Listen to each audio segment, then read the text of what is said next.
हरिः ॐ शन्नो मित्रः क्षं वरुणः शन्नो भवत्वर्यमा शन्न इन्द्रो बृहस्पतिः शन्नो विष्णुरुक्रमः नमो ब्रह्मणे नमस्ते वायो त्वमेव प्रत्यक्षं ब्रह्मासि त्वमेव प्रत्यक्षं ब्रह्म वदिष्यामि ऋतं वदिष्यामि सत्यं वदिष्यामि तन्मामवतु तद्वक्तारामवतु अवतु माम् अवतु वक्तारम्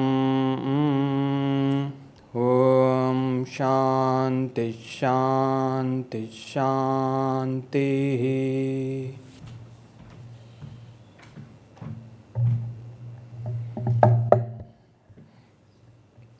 Thank you, Arvind, for a very generous introduction. Energy transition, how difficult it is.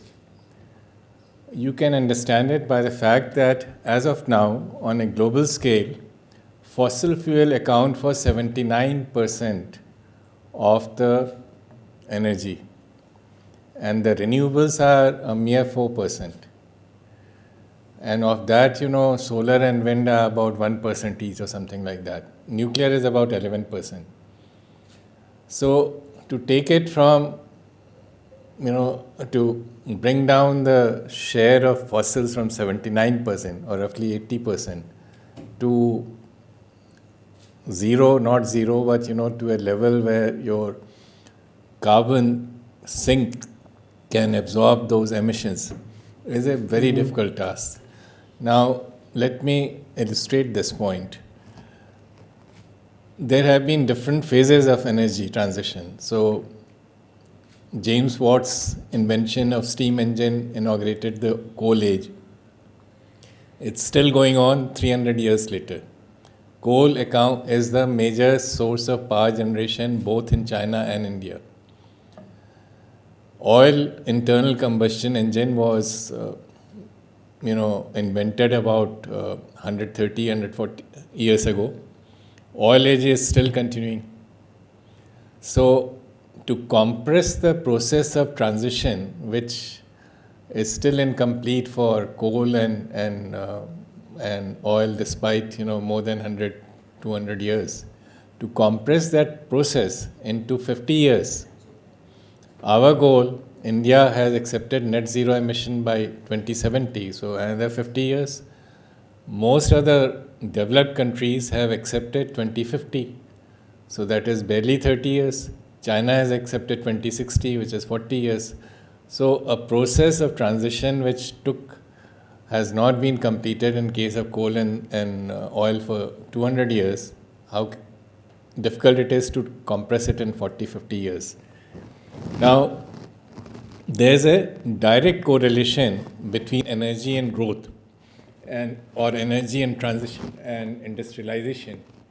And that is, I'll try and bring out from these figures. Now, the West industrialized first. They have 2 centuries of advance over us. And most of this was based on fossil fuel. So they are also responsible for most of the carbon emissions. So these are figures which are taken from Our World in Data, which is a British source. It shows that US accounts for 25% of gross cumulative emissions, EU 28, 27%, and China, which started late, 12.7%. India bears no historical responsibility because we started late, and even today our share in emissions is very low, which I'll show in the next slide. Next. Now, China has, let's first see the last paragraph. It's very interesting. China's emissions in the closing year of 19th century were 95,000 tons. This was behind India's emissions, which was 3,95,000 tons, roughly 4 lakh tons, about 8 times higher in 1858, a year after the first war of independence. So we were much ahead of China. But both the countries had been left behind by industrial revolution. UK's emissions in 1750 was 9.35 million tons, which also tells you something about what our history books teach us is not correct. That it was a small country and it came and it took us over. In 1750, 18th century, the emissions were 9.35 trillion. US also was started late. In 1800, it was 2,52,000 tons, which is behind India's emission. But they went ahead, and of course, the rest is next. Now, energy transition is taking place against the background of very limited carbon space left. 80% of the carbon space has already been exhausted by developed countries and China. All these figures are from, mostly Western sources, so you can't accuse us of bias.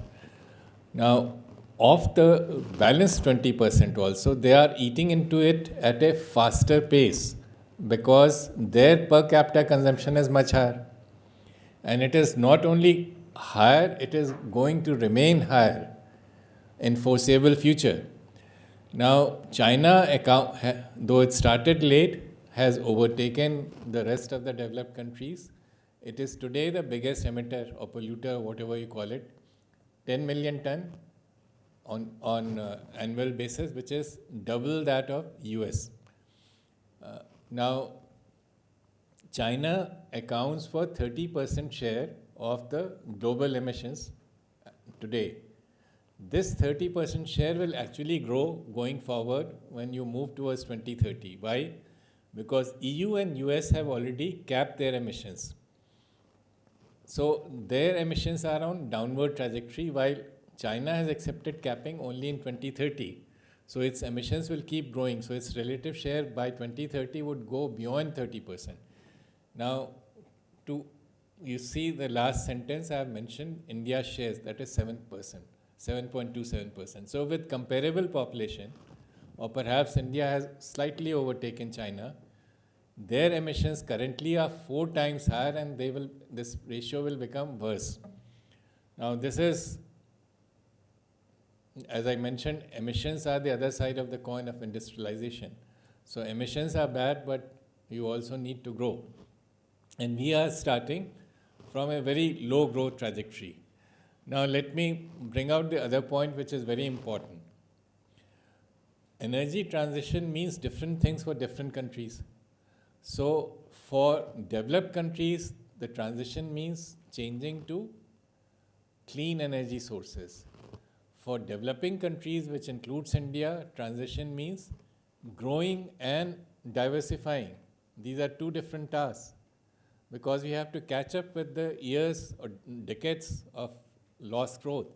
India's per capita electricity consumption is about 1100 to 1200 units, which is 1/3 of the global average. It's not 1/3 of US or 1/3 of China, it's 1/3 of global average, which also includes sub-Saharan Africa.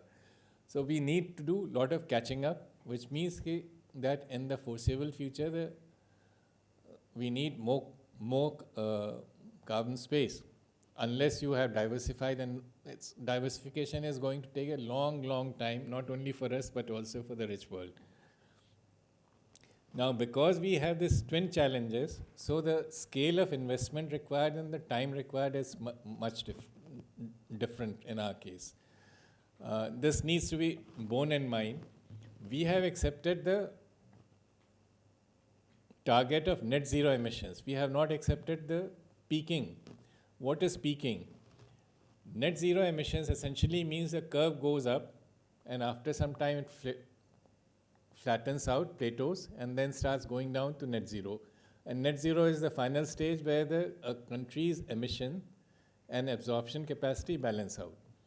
So the point of inflection where the curve starts going down, that is the peaking. Now, India has not accepted peaking for good reasons. That because we started late, we have need to grow more. We have no historical responsibility. But there's enormous pressure to accept peaking. Now, what will peaking do? It will essentially cut short your transition time, and it will affect growth. Now, next. No, sorry. Now, go back. Now, some key takeaways from the recently ended COP28 meeting in UAE. And if I may sum it up, there's pressure to accelerate efforts globally towards net zero emissions energy systems, utilizing zero and low carbon fuels well before or by around mid-century. So this is, mid-century target. This is ahead of what we are talking about 2070. So the pressure is to bring it forward to compress the transition. And next. Now some of the key questions. How much time we have to make the transition? What is the minimum electricity needed to achieve net zero? And what is the cheapest generation mix? You have choices essentially between renewable and nuclear, the two sources of emission-free energy. And in between you have coal with carbon capture and storage technology. So you have to choose, it's called generation mix, the kind of sources of energy that you'll choose. So which is the cheapest, because we don't have money to waste. Then the fourth is, and this is very important, which only VIF task force report has brought out, how much land we have. Because different energy systems require different amount of land. So renewables, and this is one of the biggest problems with renewables, they need 100 times more land than either coal or nuclear for the same generation level. India doesn't have land. And then we move to the green hydrogen, that is, there are different options, which is green energy, green hydrogen through renewable or green hydrogen through nuclear. But let me first take up the first one issue, how much time we have. Now, and we have accepted net zero emission target by 2070. Now let me explain what is the net zero and what does it mean. Net zero, global warming is a global problem. This is not something which is national level.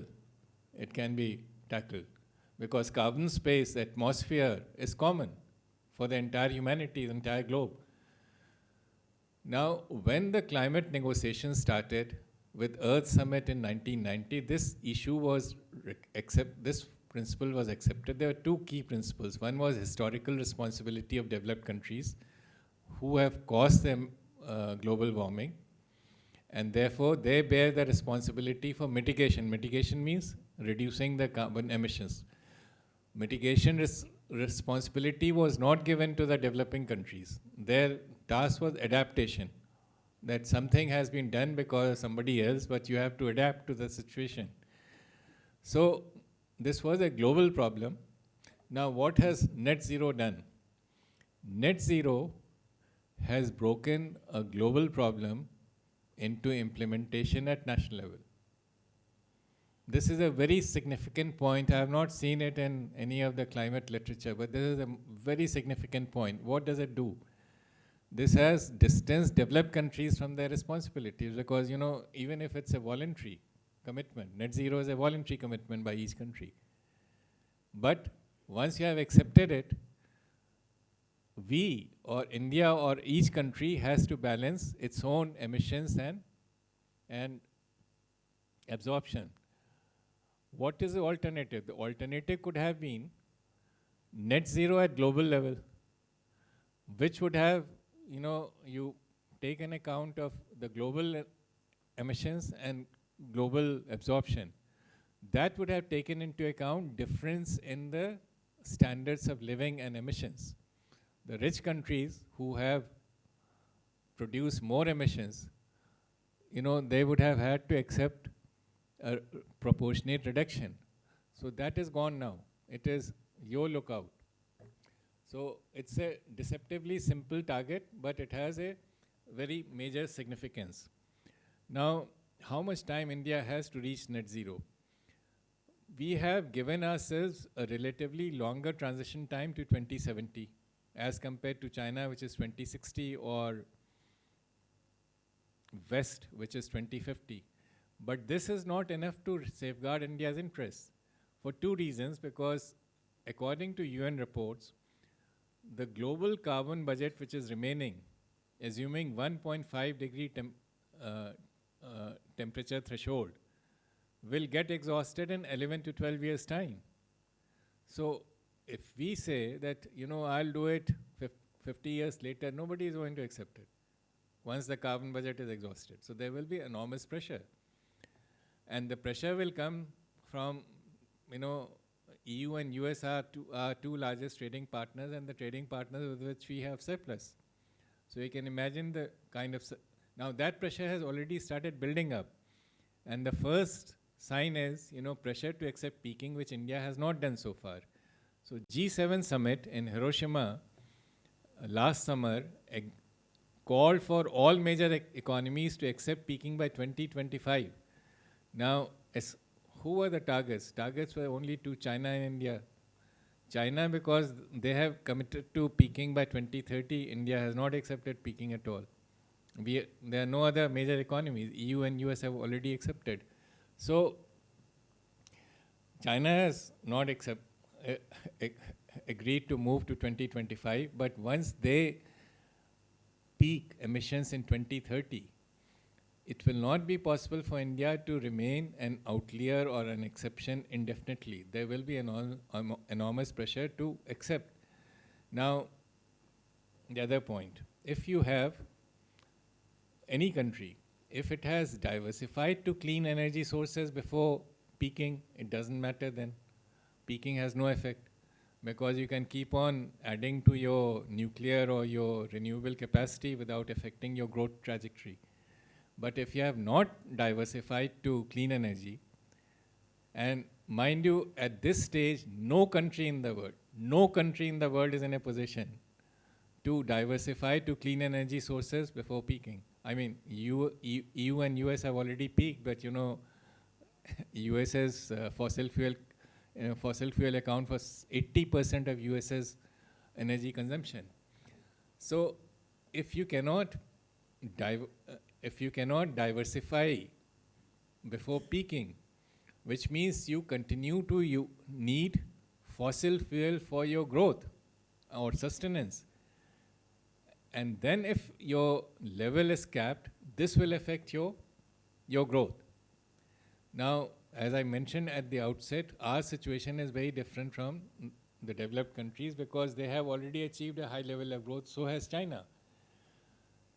If we accept capping, say today means 10 years time, China will accept 2030, so we'll have another 5 years perhaps.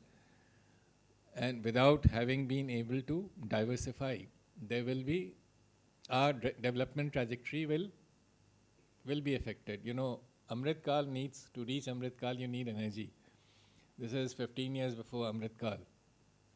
So we don't have time till 2070. We have basically time for next decade, which is going to be most critical for India's energy transition. Now, what is the significance of this shortened period? Now, this shorter period essentially means you have to go with existing technologies. So SMR and hydrogen, which are in the news for all the wrong reason, the entire corporate sector, media, everyone is talking about this, government is talking about this. I'm going tonight for India Energy Forum conference in Goa for next 5 days, and this is going to be one of the highlights. These are not mature technologies. They are not commercially feasible. Not today, not 10 years later. This does not mean that you don't try them. Keep your options open, do R&D, but this is for the later part of the transition. First, you have to take care of the 10 years or 12 years, which in my opinion is where, which will affect your growth trajectory for future. So you have to go with known technologies, and I'll come to this. What are these known technologies? Essentially, this is thermal and our indigenous reactors or imported reactors. These are the large reactors. We have 220 or 700. These are Sasta, Sundar or Tikau. They are much cheaper than SMR. So, time. The second issue is, what is the minimum electricity needed to achieve net zero emissions by 2070? Now, this is very important issue. Now, to judge this, this was one of the main objectives of the task force. We gave IIT Bombay 5 scenarios. They range from renewable high to nuclear high, and in between 3 scenarios with coal with CCUS. This is carbon capture, use and storage. Because we have large coal deposits, you can't, write them off. Now, we gave them a technology agnostic choice, no prescription that you accept this or that or tweak the numbers. And the figures are, which subsequent slides will show, the nuclear is the cheapest. And this challenges all the conventional wisdom, which is based on a misperception that the tariffs are falling. And those tariffs do not actually capture costs, which I'll cover in my subsequent this thing. So minimum electricity. Now the other aspect. What is the minimum electricity demand? This cannot be just on the basis of trends in the power sector, because power sector as of now is only to take care of your electricity, your lighting, and bit of AC, heating and cooling. When you move towards net zero, you have to decarbonize the entire economy, which means bringing new sectors under electrification based on clean sources. So as new sectors like transport or industry are brought under electrification based on clean sources, the demand for electricity will go up. Now, this is a very critical aspect, and I'll show you in the next slide what is the result. It is ignored because many of our projections are simply derived from the existing trends in power sector, 5% growth. Now, this is planning for disaster, because 5% growth is enough to take care of your lighting, but it's not enough to take care of your transport and so on. It's like, you have a certain budget for your home. You give your wife, or she gives you some money to run the kitchen. And then in the same money, then he or she is asked to also adjust for the petrol bill, for the children's education. There will be a squeeze. So this is, we'll show the comparative, projections and what is the significance. The third is, which is the cheapest generation mix? And the IIT's answer was nuclear. And the reason is that solar or wind, these are intermittent sources. And this is something which was described by Bill Gates. He is very well-known name in in the IT sector, but his bigger contribution perhaps for maybe after his life he'll be remembered for he's written a book, How to Avoid a Climate Disaster. He describes it as curse of intermittency. So what does that mean? When the sun is not shining and the wind is not blowing, you still need electricity. That electricity is supplied by what is called stable baseload power, which is either thermal or nuclear. Now, this stable this auxiliary source, to use this word, to use a simpler word, has to be run on suboptimal level when the wind and solar are available. And they have to be suddenly hiked up when they are not available, so you have to build spare capacity. So building spare capacity which remains idle for long periods adds to the inefficiency and adds to the cost. Now this cost in India's case is not captured by tariff. Now who is bearing that cost? That cost of renewable is being passed on to thermal. So the thermal power plants, when the wind or solar is available, are back down, which means that if they are designed to operate at certain level, which means a certain revenue stream, they are forced to operate at a lower level, which means loss on their books. So this situation can be absorbed today because renewables are a very small fraction, 12% of India's generation. Something like 80 or 85% is based on coal. Nuclear is just 3%. So as of now, where coal is about 80% of your generation, it can absorb that extra cost, though it is hurting them. But going forward, we have announced, increasing the renewable share from current to 500 gigawatt, which means about 65% of capacity, not generation. In terms of generation, it will go up from 12% to maybe 18% or something. But the bulk will still come from steam or coal or nuclear. But the size of the sector which is absorbing this loss would have shrunk. So it cannot maintain that loss.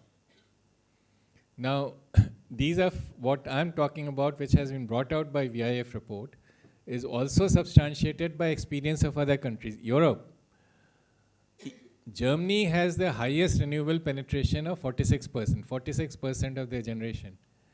It is no surprise that they also have the highest tariff amongst the major economies. There may be some exceptions, Greenland or whatever, Palau or something, but amongst major economies, highest tariff is Germany, followed by Denmark, which again has high renewable penetration.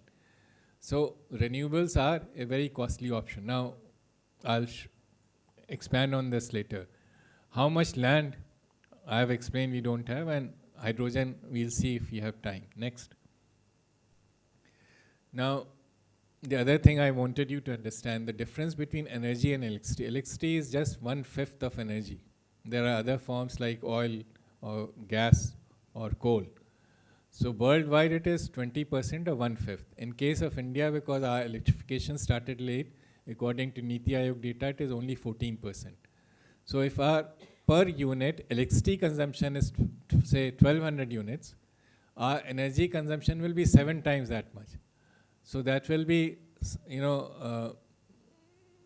that will be something like 8,400 units. Now again, this is something which is missed out by many people, and therefore there is a confusion. Next. Now this is, look at the fourth column, which is the electricity demand.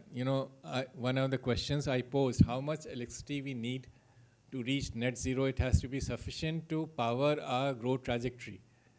Now I'm comparing some of the projections. The IEA, which is the industry leader, that's why I'm showing. Their report says by 2040, India's electricity demand will be 3,433 terawatt hour. CEW, which is another think tank, they have said 24,000 terawatt hour by 2100, longer time span. VIF is 2070, 21,000 terawatt hours. Actually, VIF is higher than CEW because we are talking about a shorter time span. Now, the time frame in all these three are different, so I'm not comparing them directly. But the baseline, you look at the top, red. India's energy consumption in 2020 was 6,200 terawatt hour. How come India's energy consumption in 2040, 20 years down the line, would be half of the energy consumption in 2020, which was pandemic year when the economic activities had slowed down? So this is simply planning for a huge energy shortfall. It's planning for disaster. Now, I'm giving you rough figures. Actually, you'll have to do some correction because IEA itself says that only 50% of energy basket will be covered by electricity. They have no answer what to do with the other 50%. So the numbers will be slightly higher, but still, this is a prescription. Your energy consumption cannot remain stagnant for 20 years if you have to reach Amrit Kal, which means advanced economies. We are at the bottom in terms of energy consumption. Now, I have illustrated it in another way. Next slide. We requested, this is IIT Bombay, to reduce these projections to a common date line to make it easier to compare. And the date line we chose was 2040 because IEA has not given any projection beyond 2040. Why? They have not said it. I have a reason, but I don't want to speculate. Let's just look at the facts. IEA's projection 2040. This is LX3 needed, not an LX3. 2,100 units. VIF is 4,700 units. Now, what is the significance? 2,100 unit. Now you compare it again. You go to the top. World average in 2019 was 3,349 units. So, what IEA is prescribing for India in 2040, 20 years down the line, is 1/3 less than the world average of today. And the world average would have will move up by 2040. So, the agenda is very clear. The agenda is to cap India's emissions. They are not bothered about our growth. If you are poor and you remain poor, that is not their concern. Incidentally, IEA has as a background, I have been writing about it also in public domain.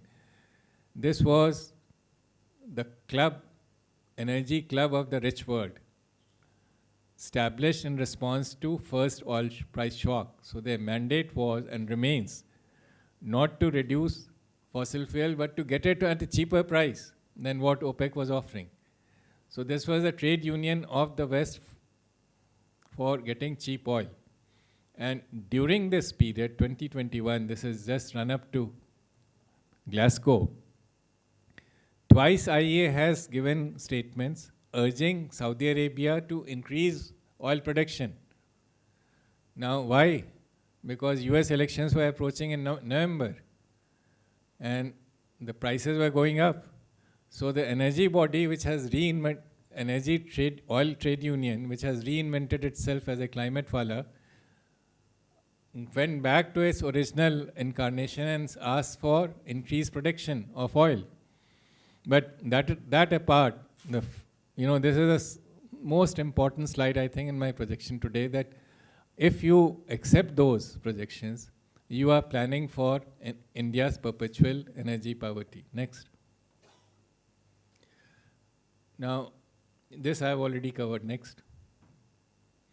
This I have already covered, I quoted Bill Gates in the beginning. Next. Now, I was explaining why renewables are most expensive option, despite the fact that in India the tariffs seem to be falling from 14 rupees, they have come down to 2 rupees. There was a feed-in tariff guaranteed by government, which is no longer the case. This is explained by an OECD MIT study. It said that against around 100 gigawatt capacity where nuclear power is included in the generation mix, renewable with battery solution will require nearly 600 gigawatt of capacity to reach the same 1 gram per unit of emission target. So you need, for the same generation level, 6 times higher capacity in case of renewable as compared to nuclear, which is what explains why it is much more expensive as a system than simply if you take the plant load. You see, next. Now, you look at, there are 2 graphs. Look at the left graph, and each graph has 2 bars. So take the left graph. The higher bar, this graph shows installed capacity. So if you take the renewable, which is the extreme left, you need something like 25,000 gigawatt by 2070 to reach net zero. The same effect can be obtained by 6,500 gigawatt of nuclear high approach, of which half is nuclear, half is renewable. So it is 1:4. In fact, our study is much more conservative than what MIT OECD have brought out. They are saying a ratio of 1:6. You need 6 times higher install capacity for renewable. We are just taking 4 times, and even then the cost for renewable-led approach is much higher. Now let me touch on, this, you may not be interested, but let me just mention because it figures in most of the literature. There's something called LCOE. LCOE is levelized cost of electricity. This is a formula used to judge the cost effectiveness of different options, thermal and, solar or wind and so on, different plants. So IRENA, this is International Renewable Energy Agency, which is based in UAE, of all the countries. This is a fossil fuel producing country. IRENA says that of all the new plants which have come up, the 20 cheapest, lowest cost plants, they are all renewable. Now, where they are wrong and completely wrong is that they are just taking the plant load cost, and that too just the cost of producing electricity at 20, I mentioned that it's intermittent. So they are not taking into account the cost of backup power. It's like, if you have, we have, all of us have experienced power outage. So you keep an inverter. It's like, asking your neighbor to pay for your inverter. So which is what is happening. So IRENA's, and in fact the LCOE methodology, when it was, developed, at that time renewable energy did not exist. So it does not catch the system's cost. Now let me try and explain, I've explained it in terms of MIT study. It's not ours, MIT, developed country. Let me explain it by giving you another example. Railways. Now, you have the total cost of railways, what is called rolling stock, which is engine and wagon. That is, I was talking to one railway minister yesterday, and my question was, what is the division? He said rolling stock is roughly 40%, track is 60%. Now that is a very good analogy to understand the problem with renewable. I was explaining the intermittency and which affects the generation cost. That is, you put 100 megawatt of solar, and you have put 100 megawatt of thermal. 100 megawatt of thermal will give you 80, nuclear will give 90, solar will give you just 22. So 1:4, which is what we are saying that you need to put a 4 plants, so which makes it more costly. Now, this is just a generation. There's a problem of transmission. So let me come back to the railway analogy. The maximum cost is in track. It is not the rolling stock, engine and the bogie, which is a smaller part.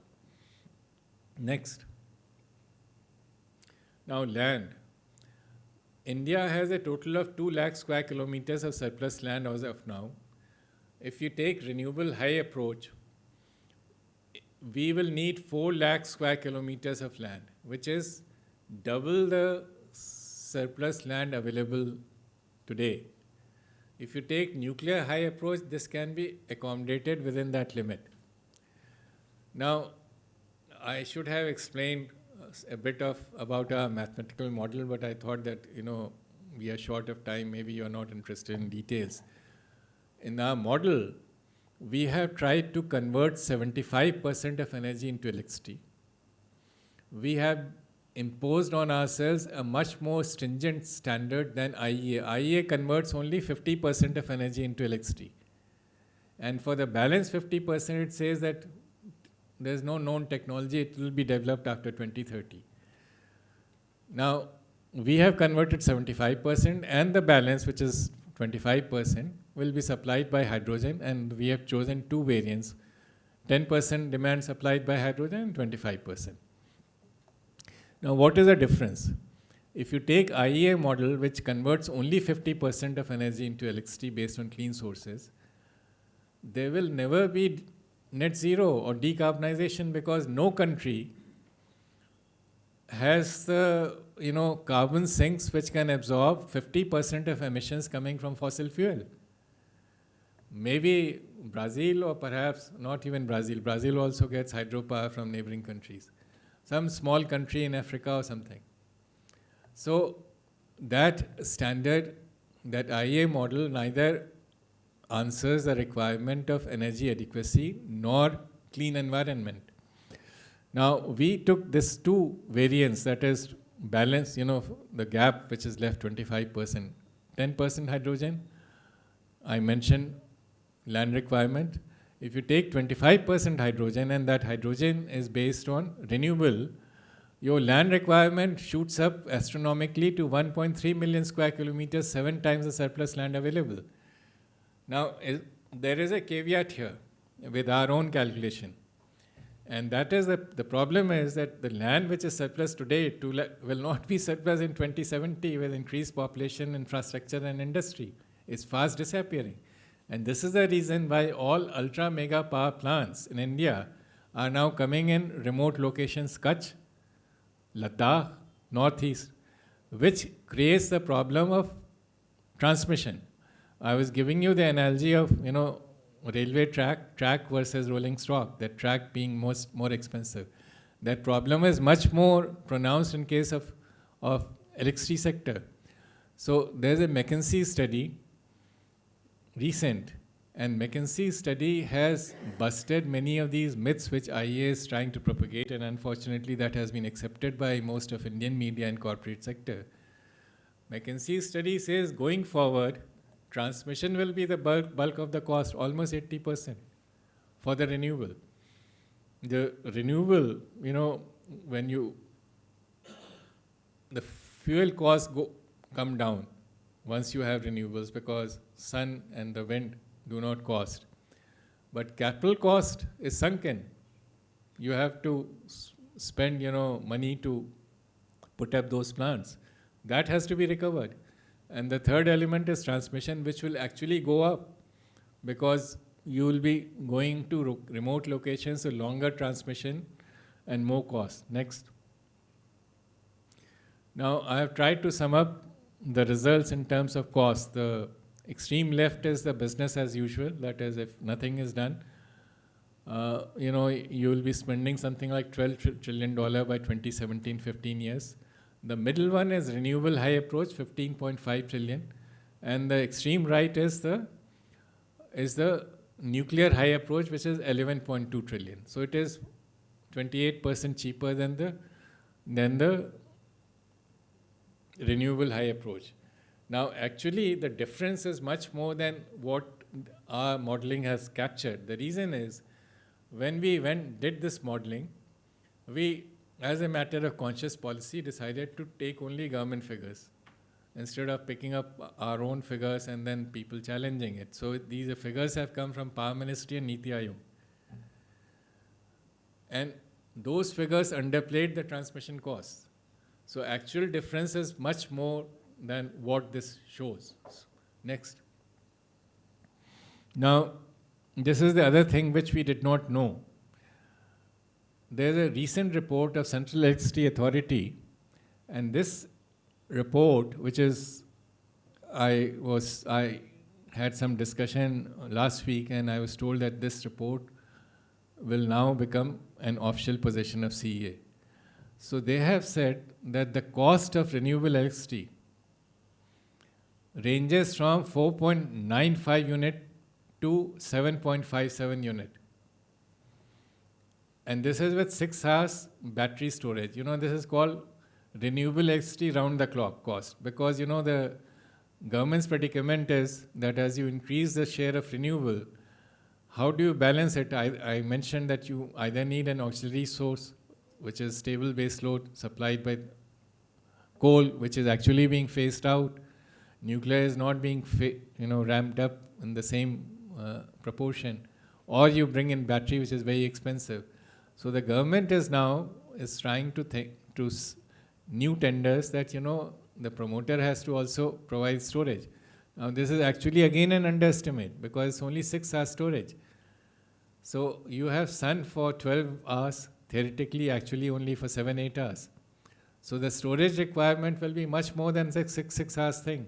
So the cost differential is much more. Now, if you take 4.95, which is 5 rupees, you compare it with the outcome of the tariffs. The tariffs have brought it down to 2 rupees. So the tariff actually captures only 40% of the actual cost.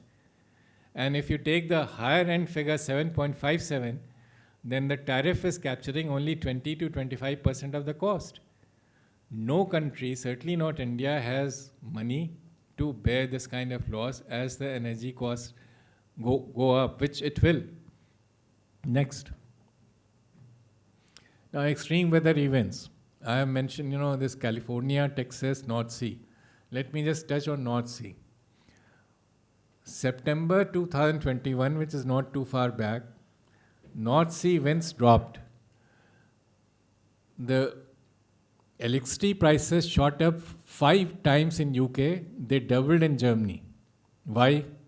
Because both UK and Germany have 20% of generation based on wind power. So if you lose 1/5 of your generation, they had to scramble for some alternative, and that alternative was gas. So the gas prices started going up much before Ukraine war broke out in February next year. But why the difference between Germany and UK? Germany being continental economy, it could draw from the regional grid.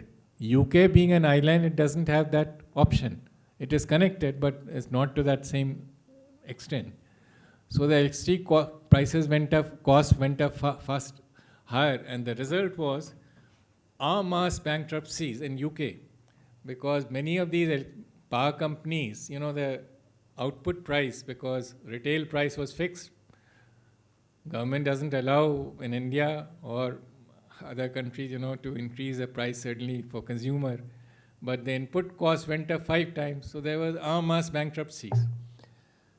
Now, India, despite being a subcontinent, a peninsula, is like UK, because all our neighbors are energy poor, energy deficit, except Bhutan, and Bhutan's electricity exports to India are not enough even for one province in India. So we have to be very careful. These are rich countries, UK and Germany. We talk about the total, GDP, but per capita they are much, much richer than us. So they can absorb these costs. It's very difficult for us. Next. And this extreme weather event, it tells you another paradox. Climate change is inducing extreme weather events spread over large areas. Can you just go back to the previous one? Over large areas for extended period. This is called, there's a word German has coined for it, Dunkelflut or something, dark doldrums.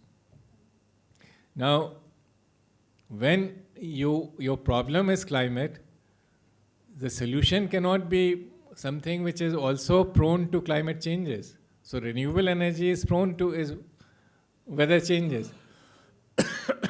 That is a paradox, going by that route, and it has created problems in California, 20, Texas 22, North Sea 21. Next. Hydrogen, hydrogen is considered the solution for future, because you burn hydrogen, you get energy, and it produces water, no carbon dioxide, so emission problem is solved. Except that producing hydrogen, if you produce it through natural way, that is natural gas, it's called grey hydrogen, it's cheap, but very polluting.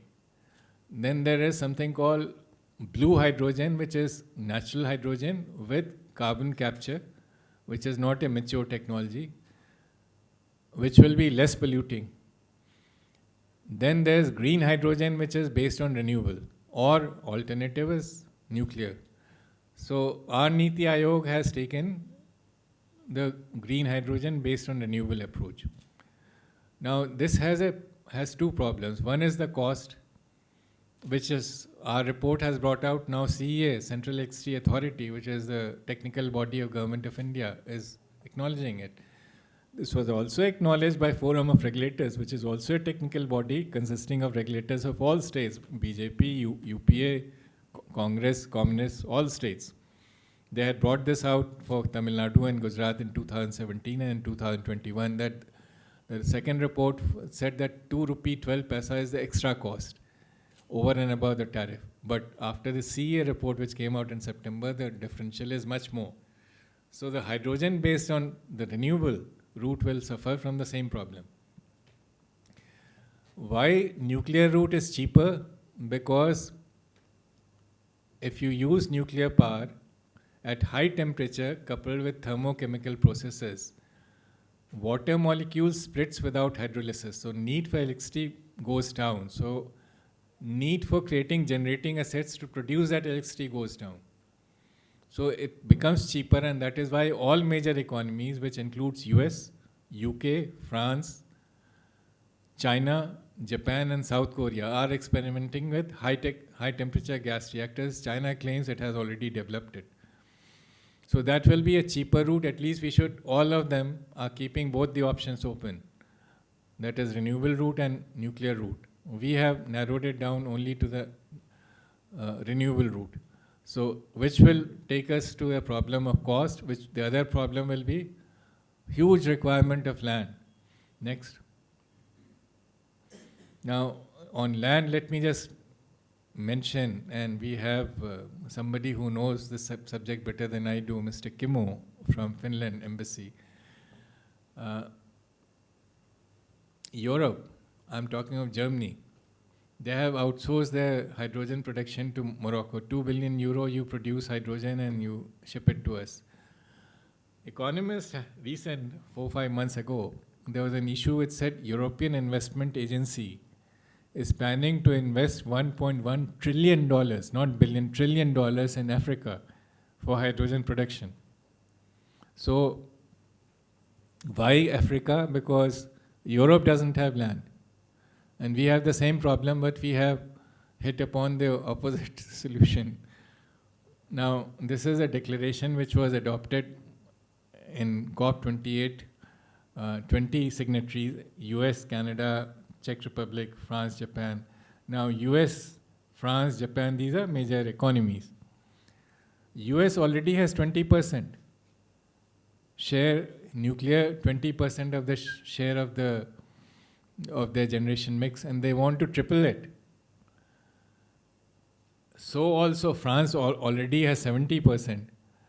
Japan, which was only country which suffered atomic bombs and which suffered Fukushima, has not only revived, they are signatories to this pledge, because Japan's situation is the same as UK, same as India. Being island, they don't have continental grid, and they don't have enough land. So, in between they tried after Fukushima gas route, LNG, but they don't want to be dependent on imported source of energy, so they are going for nuclear. We have not joined, we should have joined. Anyway, next. Energy choices, transition choice made by other countries. China's choice. China started with the same level, nuclear accounting for roughly 3% some years back of generation. We are still at 3%, they have gone to 5%.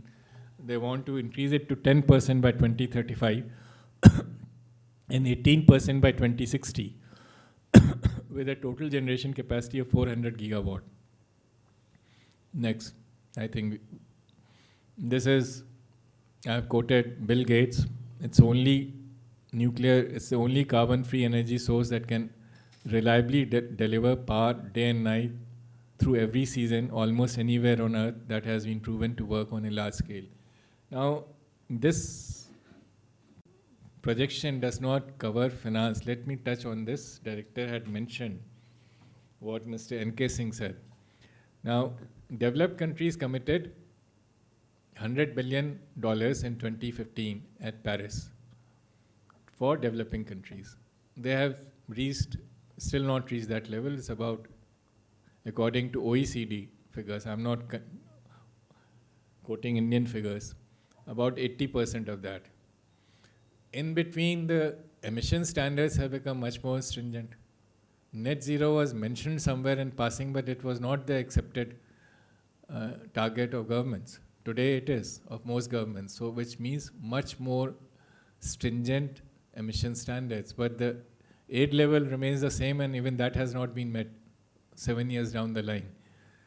Now, N.K. Singh, Larry Summer report, and I have a issue with Mr. N.K. Singh's report, or Larry Summer N.K. Singh report. They have suggested tripling the MDB reform. MDB are multilateral development banks. So tripling it from the present $100 billion to $400 billion.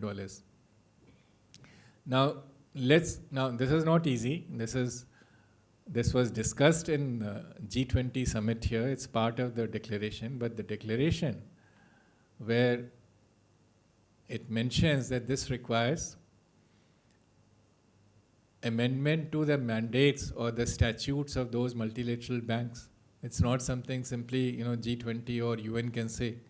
So World Bank or IMF or Asian Development Bank, their statutes have to be amended, which requires their shareholders' permission. So that's a very difficult process. IMF, World Bank reforms are being talked about for, I think, since I was in Washington. That was about 30 years ago, and it has not moved forward. But let's assume that this gets done. So 100 billion plus 400 billion suggested by Larry Summer and N.K. Singh report, 500 billion. India as chair of G20 mentioned what director had mentioned earlier, $4 trillion per annum going forward till 2030, and after 2030 the figures will actually go up because the more difficult part transition comes later. So where is 400 or 500 billion dollars? Not even a drop in the ocean, and it is nowhere in sight. It's simply a report. None of the MDVs have accepted it. Now what has actually happened on the ground? Last May, if I remember correctly, World Bank equity loan ratio was relaxed. So the equity ratio was brought down from 20% to 19%, so that with the same capital you can raise more money from the market. That 1% dilution of equity for World Bank netted just $5 billion. So, if you're talking of $400 billion, unless there's a fresh capital infusion, which these countries are not willing to do. So what is a way out? The way out, it's a stark choice, but there's a choice we have to make for ourselves. The money has to be found internally, which means DISCOM reforms. So this policy of writing off, electricity bill for different sectors, agricultural sector, this and that, for electoral convenience of parties to be, this is a disaster. And this has to be stopped. And this requires political consensus, because no party would like to forego the whatever electoral dividends it brings. Now, public also has to be sensitized to the fact that the tariffs will go up, because the cost of electricity is going to go up either in case of nuclear or renewable. In case of nuclear also it goes up. According to our study, it will double. In case of renewable, the increase is sharper 3 times. So you have to be prepared. You means the public has to be prepared for more sacrifices. Now this message has to go to the public, because in a democracy, unless there's a buy-in by the public, no policy gets implemented. I've been writing about it, but it's a small voice. Now, so we have to first accept that renewable, whatever we have done for 2030 is fine, but beyond that, as you move up, by 2030 we'll have about 18% renewable penetration, or 15. This was RP Singh, that chairman Power Grid Corporation, told me. But you go to Germany's level, 46%. Europe's strongest economy is now creaking. So we need to do nuclear now. That means nuclear sector and the Atomic Energy Act is not open to private equity investment. So the money will have to come from government, because resources of this scale, $11 trillion over 50 years period, which is $220 billion per annum, they cannot be internally generated by NPCIL. It's a small company. Or even for that matter, NTPC, and amendment, that act has been amended to allow PSUs to join with NPCIL to form joint ventures. But even NTPC is much bigger than NPCIL, can't have those figures. So that money has to come from government. So I'll stop here.